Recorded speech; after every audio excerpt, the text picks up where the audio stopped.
The first thing that I see that will affect many of you at one time or another is what I call the upgrade paradox, which is that in hardware and software, if you improve a product enough times, you eventually ruin it.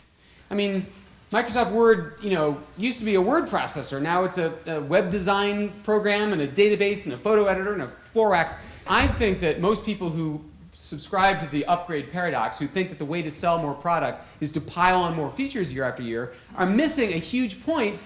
The most popular products of the last 5 years are not the ones with the most features. They're the ones with the least features. When the iPod came out, there were music players with microphones and FM radios and cost less. But the iPod became the dominant music player. Why? Because it had fewer features and it did all of them perfectly. Next big factor, you will all know this at some time, the pressure to ship. So what happens is people pick a date when they need to get this thing out the door and on sale. Unfortunately, that usually means that they ship it whatever the condition of it. Sometimes it's ready, and sometimes it's not. This is one of the greatest adventures of my life. The BlackBerry Storm, the fall of 2008, just in time for the holiday season. That's a big one. We have to make the holiday season. And it was horrible. The next big factor is the breakdown in communication between marketing and engineering. When I was involved with Palm back in the late 90s, I remember hearing that the engineers were working on this Palm Pilot. They thought it was the dumbest product they'd ever heard of. Here are these engineers. Now, what are engineers? They're people who sit at a computer all day.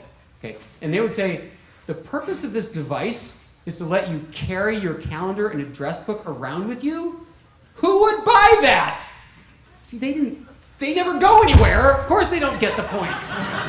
James Cameron, Titanic, Avatar, famous for being an auteur, right? He writes the script, he casts it, he directs it, he draws the storyboard himself. And these movies are hugely successful because there's no one else disturbing his vision. He keeps his vision. Steve Jobs, the same thing. He's a one-man show. He's a big baby and a tyrant, but at least his vision gets all the way to the end.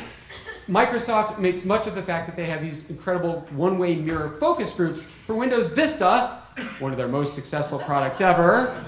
They put in 15,000 hours of man-hours of watching people work with this product. Did it come out great?